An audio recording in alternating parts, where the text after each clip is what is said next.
ब्राह्म पर्व श्रवण का महात्म्य। पुराण श्रवण की विधि। पुराणों तथा पुराणवाचक व्यास की महिमा।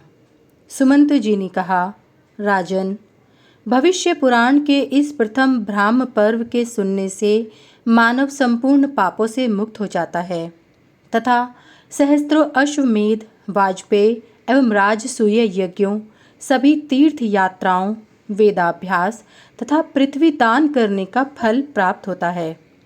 इतिहास पुराण के श्रवण के अतिरिक्त ऐसा कोई साधन नहीं है जो संपूर्ण पापों से मुक्त कर सके। पुराण श्रवण का जो फल बतलाया गया है वही फल पुराण के पाठ से भी होता है, इसमें कोई संदेह नहीं। शतानीक ने पूछा, भगवन, महाभारत, रामायण एवं पुराणों का श्रवण तथा पठन किस विधान से करना चाहिए? पुराण वाचक के क्या लक्षण हैं? भगवान खगोल्क का क्या स्वरूप है? वाचक की विधिवत पूजा करने से क्या फल होता है?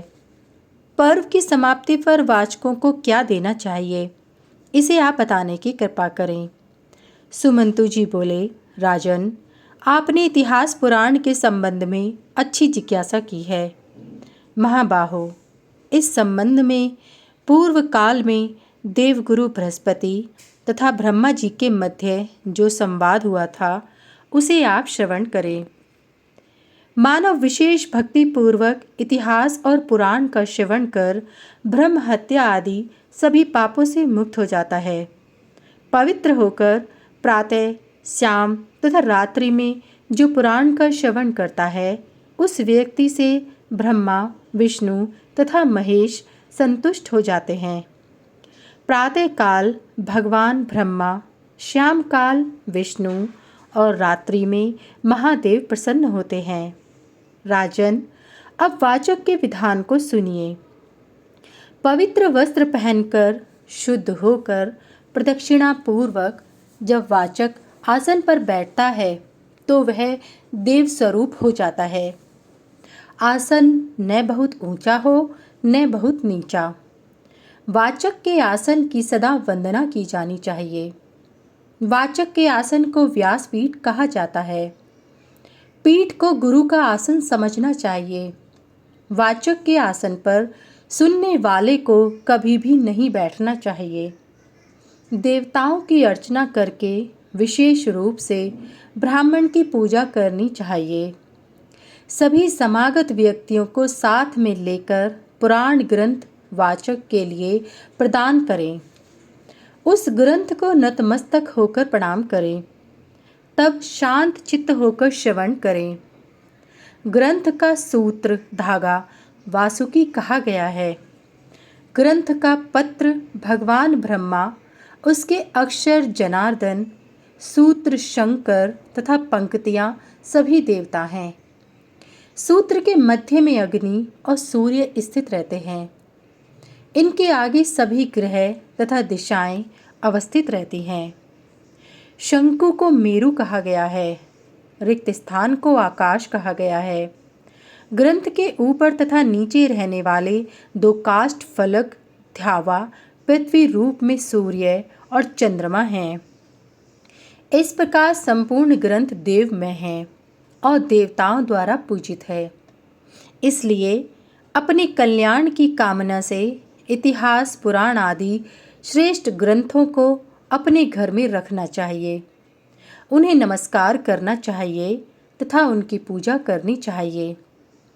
राजन, वाचक ग्रंथ को हाथ में ग्रहण कर ब्रह्मा, व्यास, वाल्मीकि, विष्णु, शिव, सूर्य आदि को भक्ति पूर्वक प्रणाम करके श्रद्धा समन्वित होकर ओजस्वी स्वर में अक्षरों का स्पष्ट उच्चारण करते हुए तथा 7 स्वरों से युक्त यथा समय यथोचित रस एवं भावों को प्रकट करते हुए ग्रंथ का पाठ करें। इस प्रकार वाचक के मुख से जो श्रोता नियमतः श्रद्धापूर्वक इतिहास, पुराण और रामचरित को सुनता है वह सभी फलों को प्राप्त कर सभी रोगों से मुक्त हो जाता है और विपुल पुण्य को प्राप्त कर भगवान के उत्तम और अद्भुत स्थान को प्राप्त करता है। श्रोता को चाहिए कि वे स्नान आदि से पवित्र होकर वाचक को प्रणाम करके उसके सम्मुख आसन पर बैठें और वाणी को संयत कर सुसमाहित हो वाचक की बातों को सुने। महाबाहो, व्यास स्वरूप वाचक को नमस्कार करने पर संशय के बिना अन्य कुछ भी नहीं बोलना चाहिए। कथा संबंधी धार्मिक शंका या जिज्ञासा उत्पन्न होने पर वाचक से नम्रतापूर्वक पूछना चाहिए, क्योंकि व्यास स्वरूप वक्ता उसका गुरु और धर्म बंधु है। वाचक को भी भली भांति उसे समझाना चाहिए, क्योंकि वह गुरु है, इसलिए सब पर अनुग्रह करना उसका धर्म है। उत्तर के अनंतर तुम्हारा कल्याण हो, यह कहकर पुनः आगे की कथा सुनानी चाहिए। श्रोता को अपनी वाणी पर नियंत्रण रखना चाहिए। वाचक ब्राह्मण को ही होना चाहिए। प्रत्येक मास में पारण करें तथा वाचक की पूजा करें। महीना के पूर्ण होने पर वाचक को स्वर्ण प्रदान करें। प्रथम पारणा में वाचक की अपनी शक्ति के अनुसार पूजा करने पर अग्निष्टोम यज्ञ का फल प्राप्त होता है।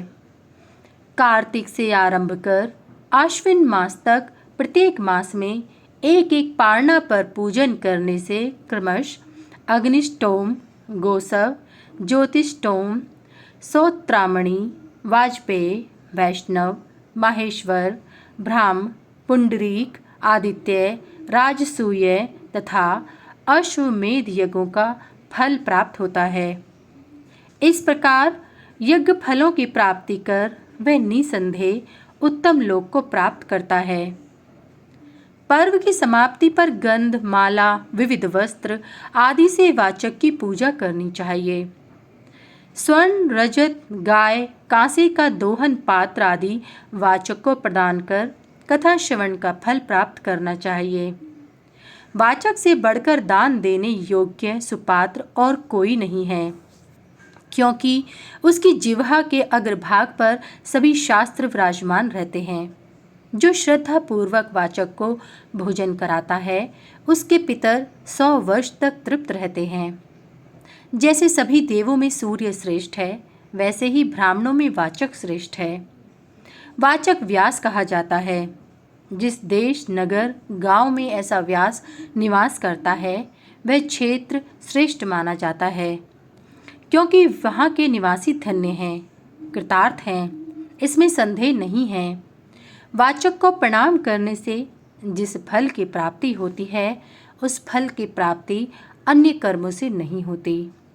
जैसे कुरुक्षेत्र के समान कोई दूसरा तीर्थ नहीं, गंगा के समान कोई नदी नहीं, भास्कर से श्रेष्ठ कोई देवता नहीं, अश्वमेध के समान कोई यज्ञ नहीं, पुत्र जन्म के तुल्य सुख नहीं, वैसे ही पुराणवाचक व्यास के समान कोई ब्राह्मण नहीं हो सकता। देव कार्य, पितृ कार्य, सभी कार्यों में यह परम पवित्र है। राजन, इस प्रकार मैंने पुराण श्रवण की विधि तथा वाचक के महात्म्य को बतलाया। विधि के अनुसार ही पुराण आदि का श्रवण एवं पाठ करना चाहिए।